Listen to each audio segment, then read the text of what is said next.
Well, hello everybody and welcome back here on Eiersholt farm.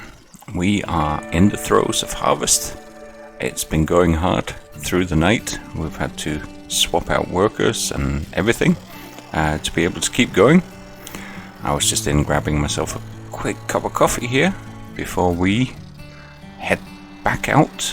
We got a lot of bales to pick up still, and we got 2 combines still going. They are both harvesting oat right now. One is up at the top at the back of the field there, harvesting the field down towards the forest. And the other one is over in our leased field, field 17. Also harvesting oat there. Weather's keeping up pretty well. It's been overcast, but by and large, we're still managing. Our baler is pretty much out of twine. We only got a little bit left on this field, but then basically both of the fields that are being harvested right now are putting down straw swaths, so we got an awful lot of baling to do. One thing I do want to do today, because we're dramatically low on money, is that although harvest is going on, let's see if we can catch that one. There we go. So although harvest is going on, I do want to make sure we also stay on top of selling our milk. We don't want it going off in our tanks, obviously. It's got to make it down to the dairy, and it will give us a bit of a cash injection. There's 2 things I need to do. One is to fill up our fuel bowser so that we can keep the combines moving, and tractors and whatnot that otherwise might also start to be running a bit low on fuel. And the other is I want to see how far we get on bales after we've done one more field, whether we're starting to fill the shed on the farm up, and whether we can move over, because I do want to lease the pellet maker again.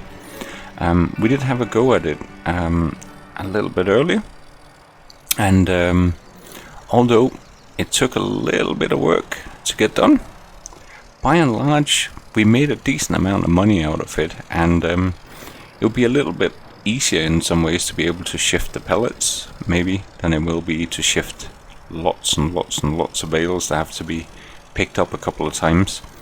So we'll see how we get on, but as you can see, we still got an awful lot of bales sitting on this field that gotta get back home to the shed before we can even think about that. In the meantime, the combines are still moving, so there's still plenty to do. Once the combines finish, you can actually see the field over on the other side. That's field 17 up there with oat.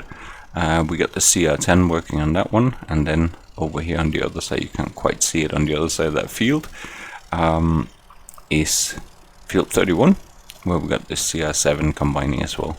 So we're going to move up and bale field 31 once we finish this one, and after that we'll see it might be time to lease a pellet maker instead and see if we can turn some of this into straw pellets.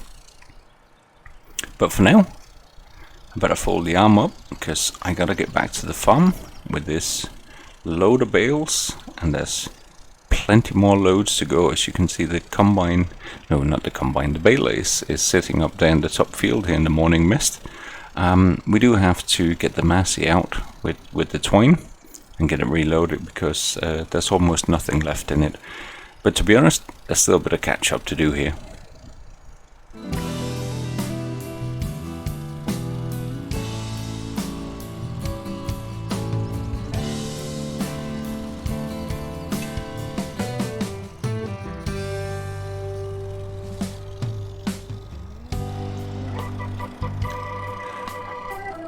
But even though we're shifting bales, we're not immune to the combines still filling up. We don't have a lot of room. We actually need to get the truck over to the farm and get some oat unloaded. But we'll take what we can into the Kinsey trailer here. Then we'll get the truck over while the baling is getting unloaded as well.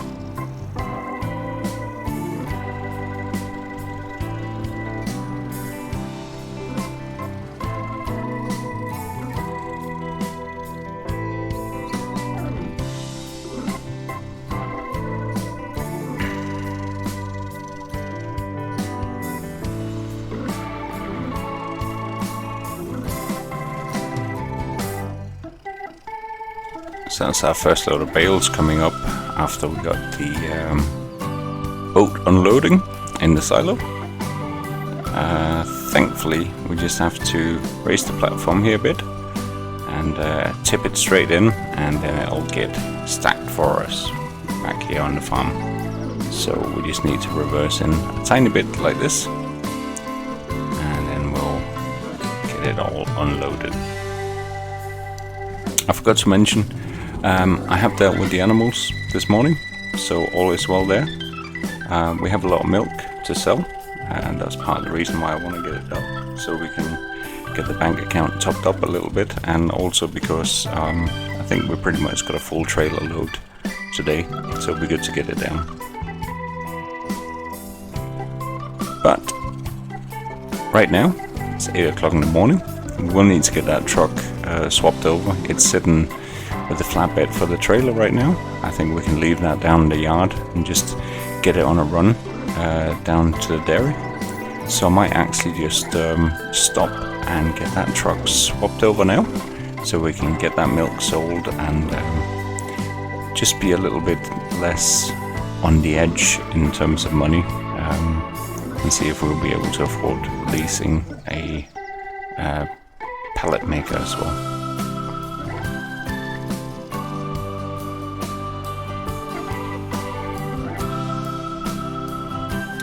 Right, we got the tanker lined up. We're just going to check exactly how much milk we got. So we got 32,430 litres. This is really starting to work out now in terms of cattle, but we do have more than 90 cattle. I think it's 94 we got right now. Obviously some of them are still young calves, but yeah, that's working out quite well. So we're going to get that loaded up, and in the meantime I can see the CR10 is full, but so is our auger. So we need to get that truck back out on the field as well. So the CR7 is almost full as well. So we got a little bit of space in these trailers. So we're just going to see if he's going to make the edge of the field here, so we can follow down and at least keep the CR7 moving. The CR10 is having a little break right now, waiting for the truck to come back out to the field anyway. Looks like, yeah, we've made it for the turn, so we should now be able to follow down and get it emptied.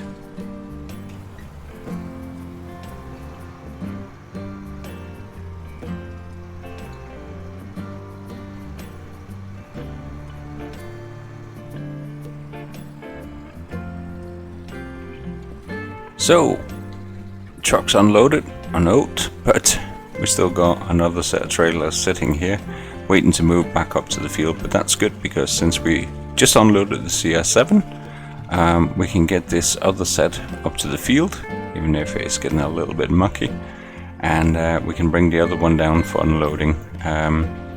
We're getting quite a lot of oat coming in off the two fields, obviously, and the oat is straight sales. We're not planning to use that on the farm. Pretty much any other grain type we're going to hold back quite a large proportion, probably. I mean, we harvested a lot of canola on 15, so I reckon we can sell at least half of that. But still, a lot of the other grain and straw and everything on the farm is going to be retained to feed animals. In the future, I think we need to start thinking about having some more grass types to bulk up the diet of the cows, and that might require a little bit of planning for year 3, but that's still a little while away. For now, we're harvesting year 2.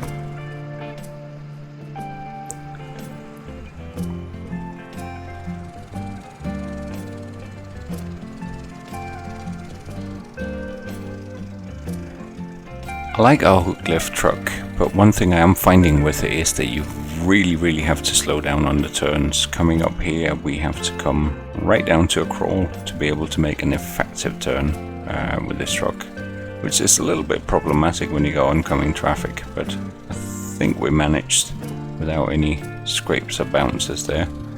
And coming into a field like this, we got to come to an almost dead stop and then kind of creep around. Otherwise, we don't get a very good turning angle at all.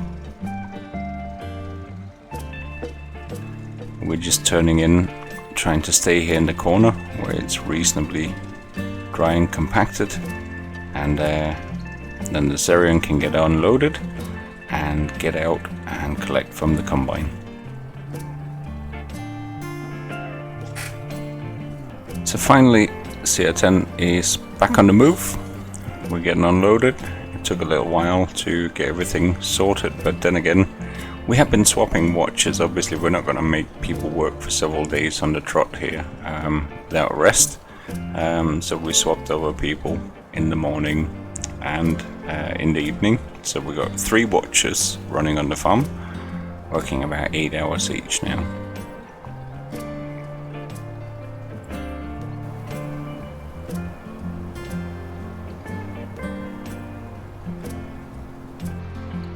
So time's flying when you're having fun here on Eiersholt.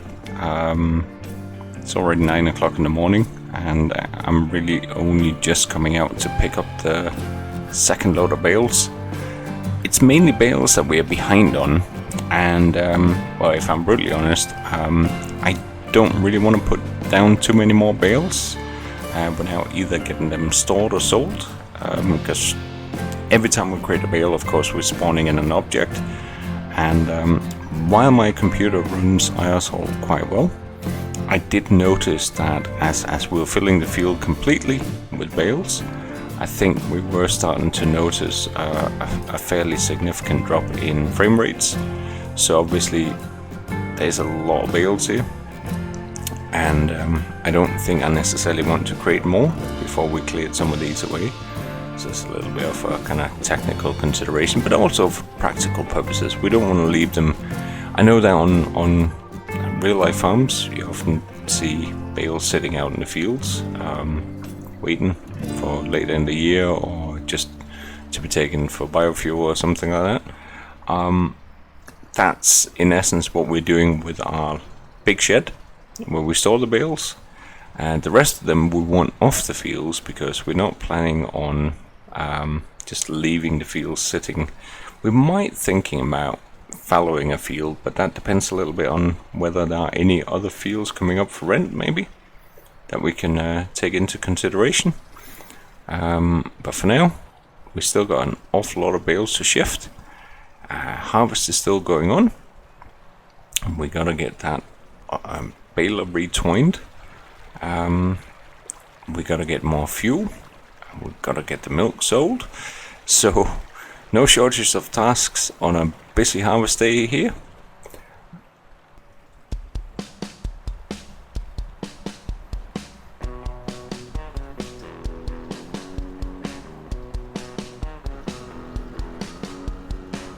So once again, we're bringing down a full tank of milk, and that should bring us a decent amount of money back into the bank account, enough to fuel up all of our machinery and everything like that, get the Thunder Creek sorted out again.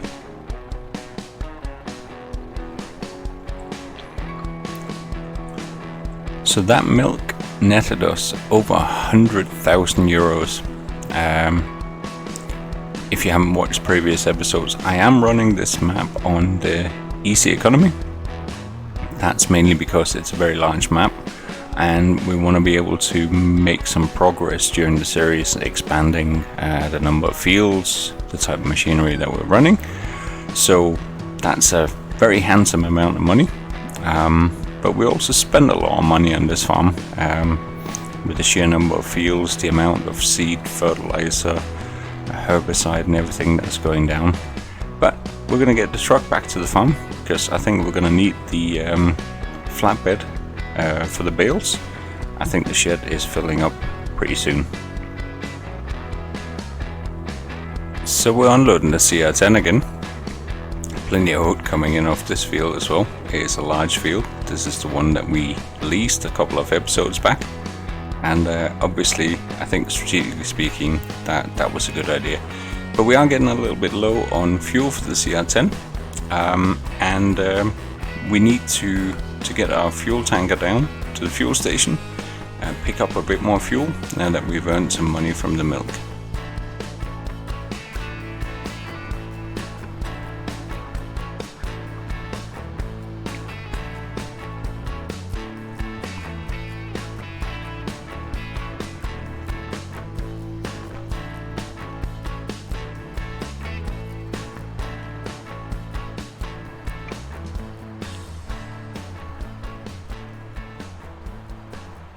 Little set of bales coming in for an unload.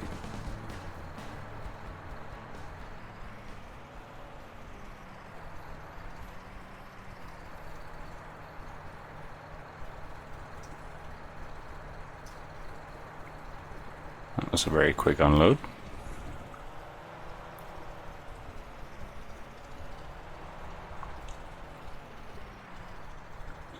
So, while we're up here with the Anderson bale stack, I thought we would just have a look. The shed is obviously not entirely full, but we're just going to have a quick look at the menu here. So we're at 339 bales out of 420. So we just got 81 left to fit in. We pull 14 on each of these loads, so that'll make it what, 6 would make it 84. So yeah, 6 loads. I'm not sure whether we have 6 loads left on the field, but we'll see how we get on. It's going to be very, very close to being full by the time we finish the field. We have a few more bales to create on that wheat field as well, but we need to get that twine onto the baler as well shortly, once we just get on top of getting our truck back and getting some fuel back into the combines. Make sure they are not filling up on grain.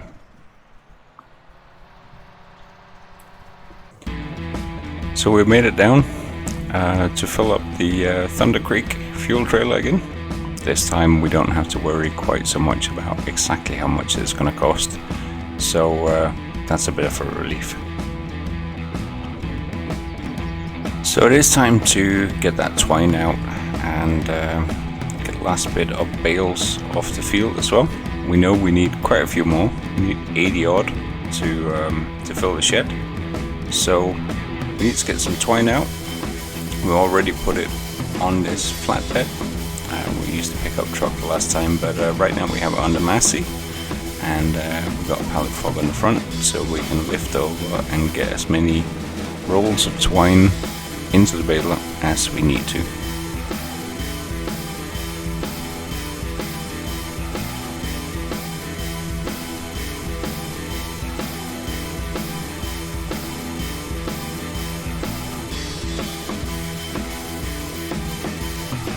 So we can just reach over spools of twine straight into the baler, and we're full up again. We haven't used an awful lot so far, so we've got plenty to go for the rest of the season here. We're still going to get a few more bales off before we get the 8-arm moving again, but at least it's filled up.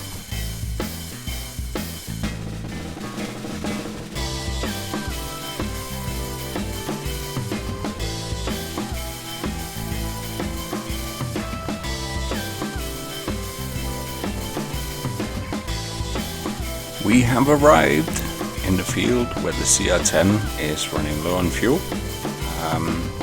The full tank. Better take it easy. Don't want to either start a fire or bump over things too hard here. The CR10 is also full, and this area needs to get up. I think the truck's almost full. We're getting pretty decent yield of this field, considering that this is not a field that we looked after at the beginning of the year. We didn't fertilize it very much.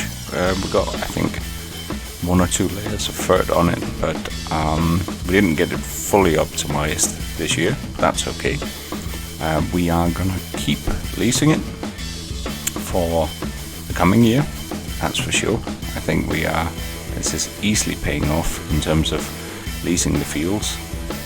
I would like to buy land, of course, as well, but having an option to lease in additional fields to keep us moving is a real advantage.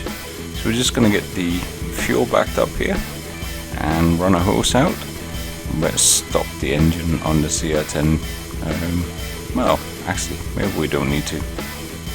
We are a little bit low, to put it mildly, but we're finally getting some fuel back into this thing. I think this is possibly the closest I've been to running a machine dry. But this is a large machine. It eats a lot of fuel. I think it's the third time that we're refilling it over the 2 days here. But then again, it has been covering an awful lot of acreage.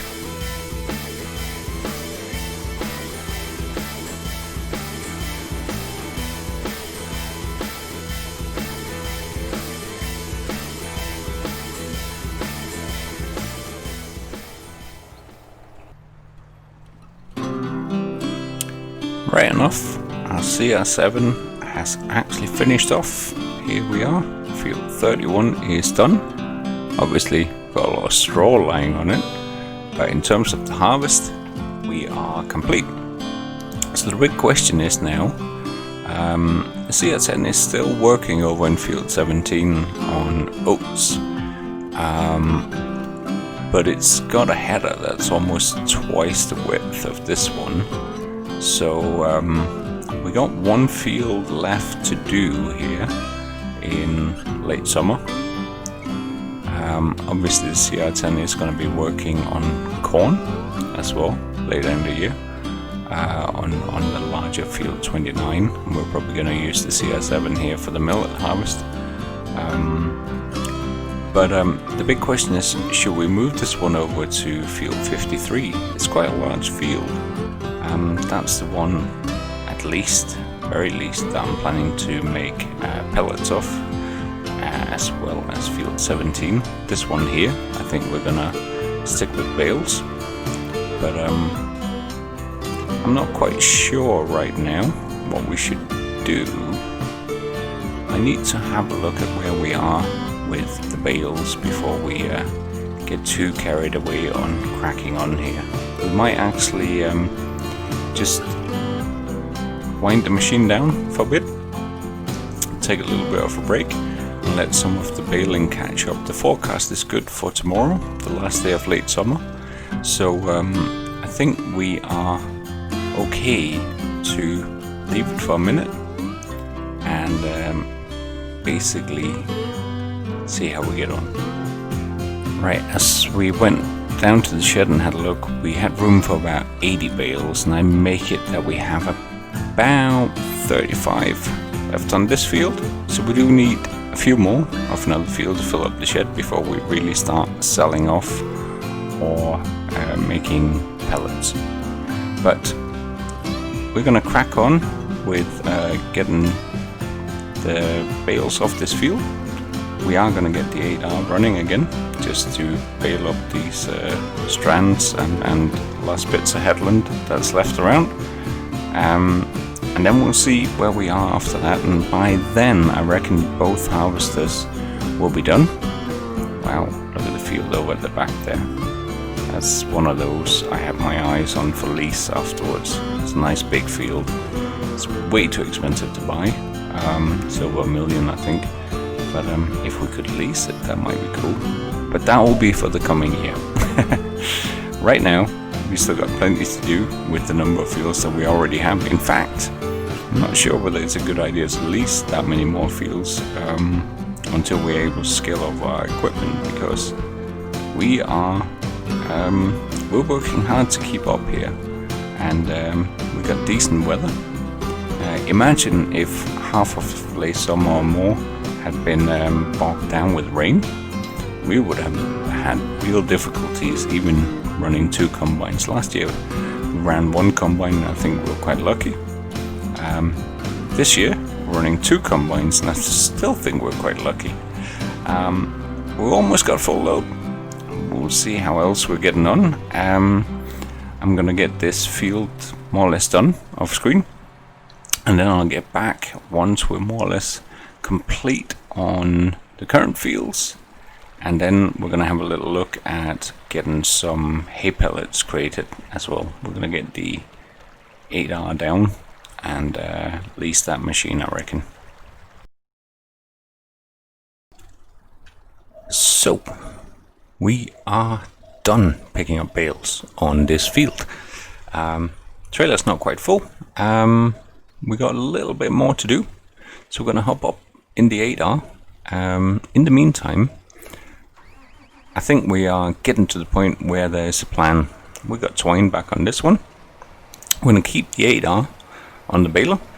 We're going to shift up into the field that's sort of just coming into view over on the left hand side there. We can see the straw straws lying there.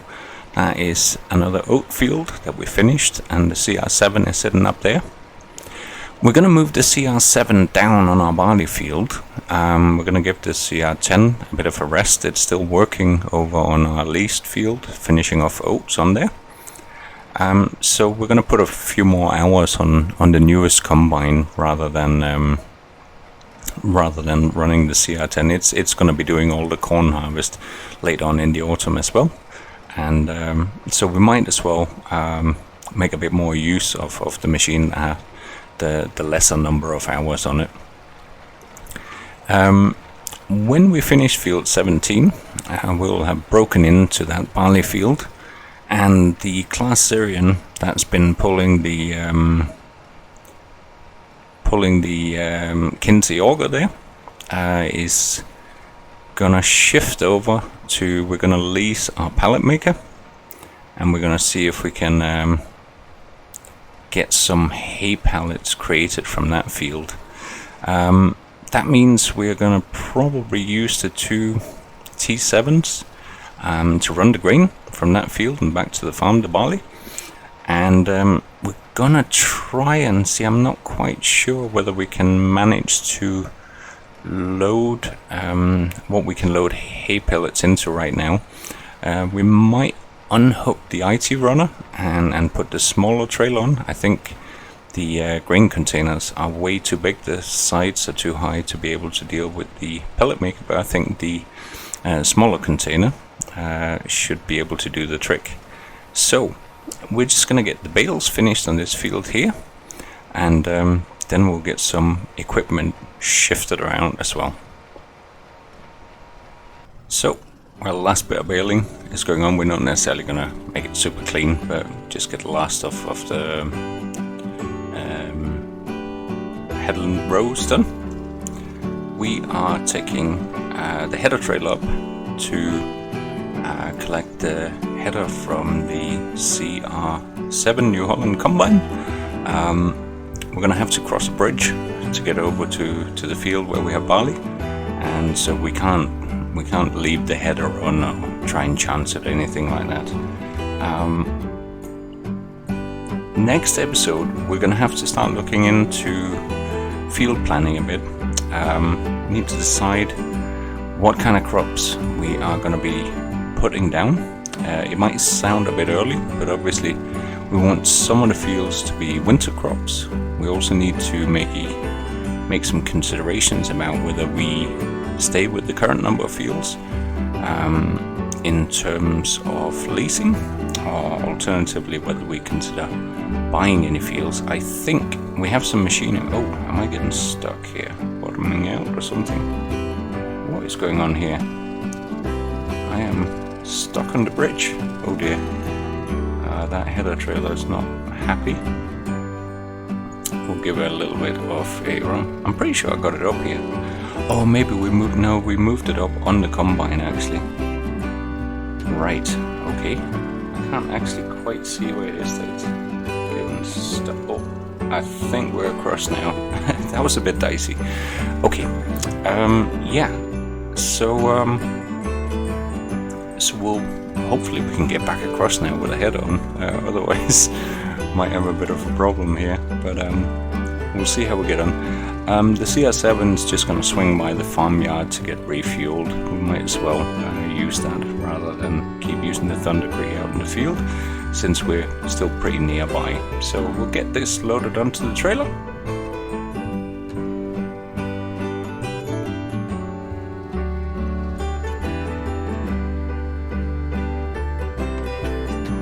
Let's see, I can see the bottom clamps down there. Oh, that's a bit too early. I need to push up a little bit more, like so.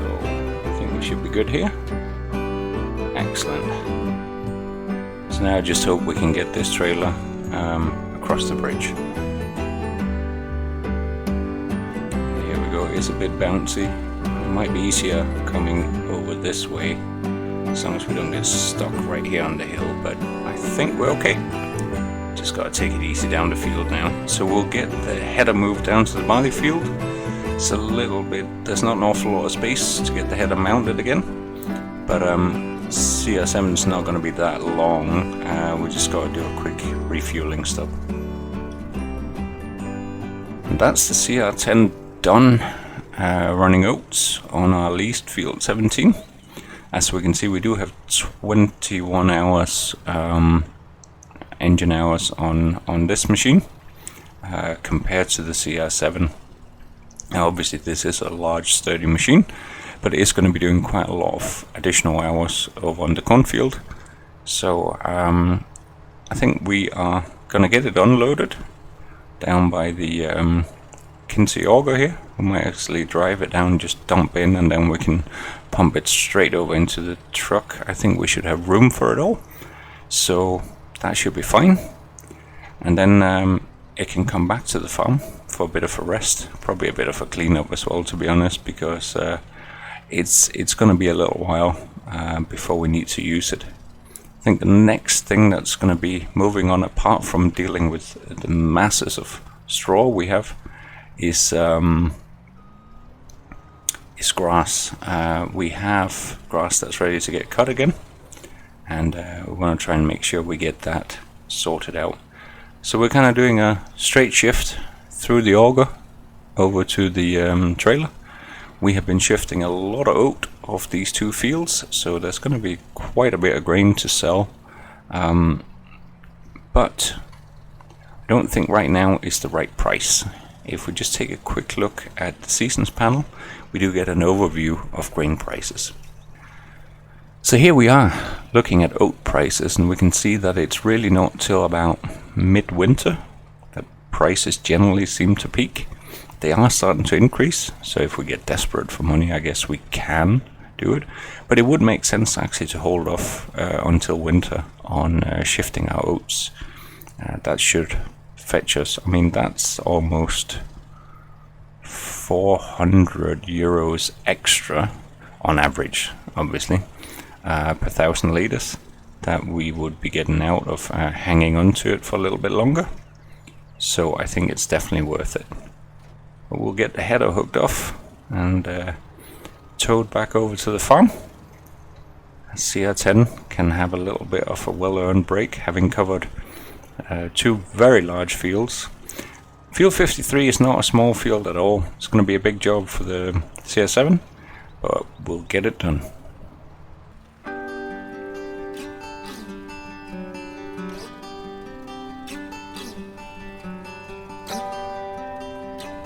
And that's us away on barley.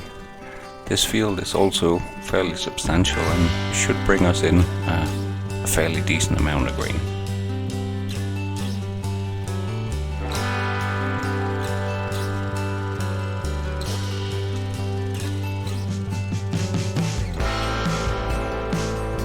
And right on cue, as we pull up, the arm is swinging out and CR7 is waiting to get unloaded.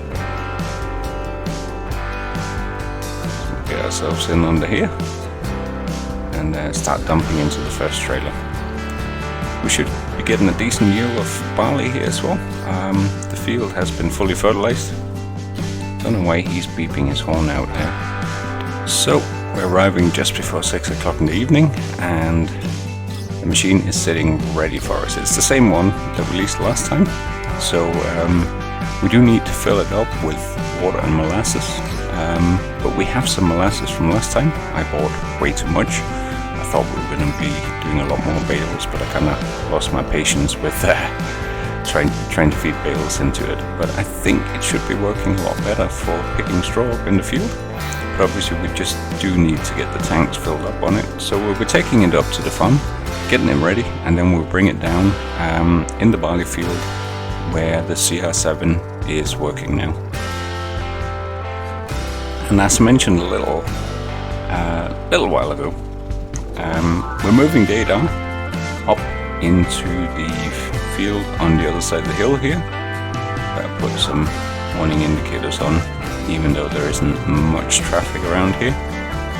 because we're basically just swinging around here and then taking the little road up the side of the hill. We do have a bale kind of sitting pretty close to Don at the back of the chute here, but rather than unloading them down there, I thought we might as well just keep going given the short distance that we are moving here.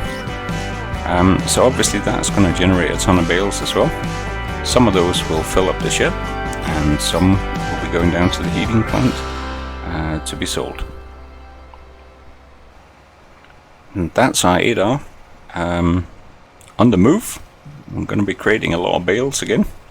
I might see another frame rate drop as we start spitting out a ton of bales. It is pretty close to following the line of the combine, so there might be a few strips left over, but that's not a big issue, to be honest. It's a lot easier to let autodrive run over and generate all of these bales. We got plenty to do just getting them picked up.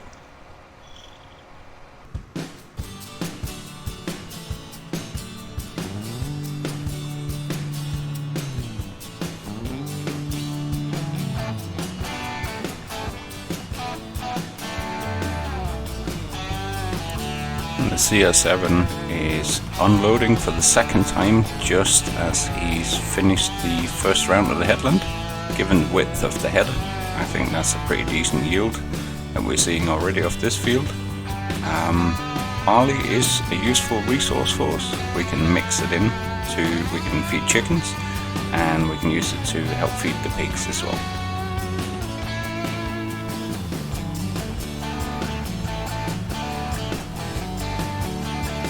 So here we are, filled with water and molasses. I don't know how long it lasts, how long we can keep it going for, but first of all, I reckon we better get this thing unloaded. Obviously it unloads the other side from a combine, but as we can see, the CR7 is moved on to the second round in the headland, so I don't think, as long as we don't outpace it too much, there will be space to unload, because this thing unloads quite a bit quicker. But we're going to drop down the pickup, because now it's much more like driving an ordinary baler here, except it's a large and heavy piece of machinery, and I don't think we're going to be driving it too fast.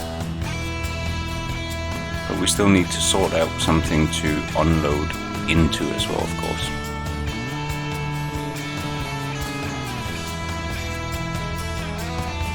Right, for a moment there I had rather stupidly lifted the header again, the collection header, but now we are running, and now we're generating pellets at a fairly good rate here. So we'll take it nice and easy. We don't want to catch up too much with the combine, but we want to get some of this production underway. We are spitting out bales up on the other side of this hill, on the other side of the forest. There'll be plenty to fill the shed and to sell some, and I want to see if we actually are making a better profit out of doing pellets on this field than we might have been just doing bales.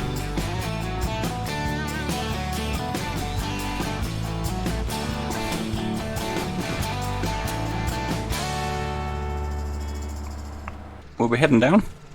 The other T7 should be on its way up. Just got to be a bit careful as we head down the road here. Might see it coming flying around the corner any minute now. So I think we should be okay there. Yeah, here we go. So we'll just pull over here, let him get past. He does have a full load after all.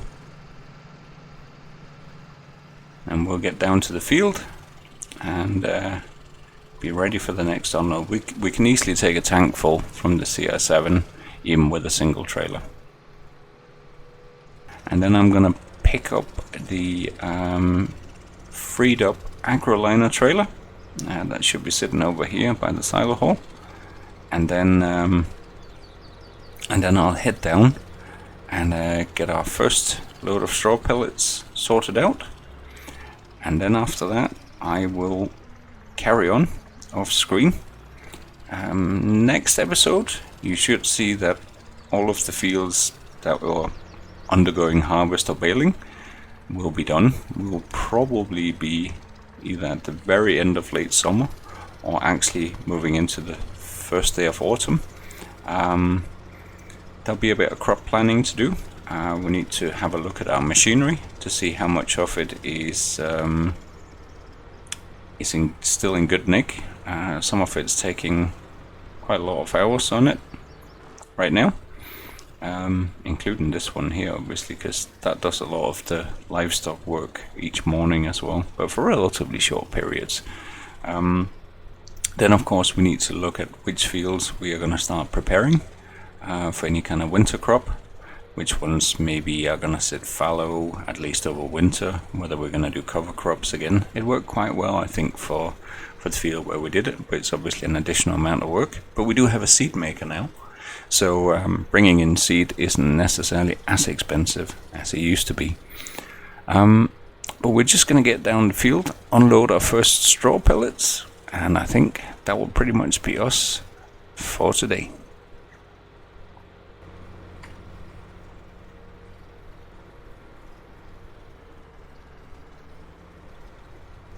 So we're just coming up to the pellet maker. Yeah, the CR7 needs unloading again as well, but for now, I just want to wrap up here. Oh, what's going on? Oh, there we go. We are getting straw pellets in now. I was getting a bit concerned there. Didn't seem to be registering. But it is. We are getting the first 6,000 litres of straw pellets in. I don't know how much we're going to get off this field in total, but the plan is now to take it up to the farm, dump it, load it onto a truck in the next episode, and get it sold, so there'll be a bit of income for that. But with a look at our least pre-moss, tipping in the first pellets here, it's thank you for watching another episode on the harvest here on Eiersholt, and see you again soon. Bye for now.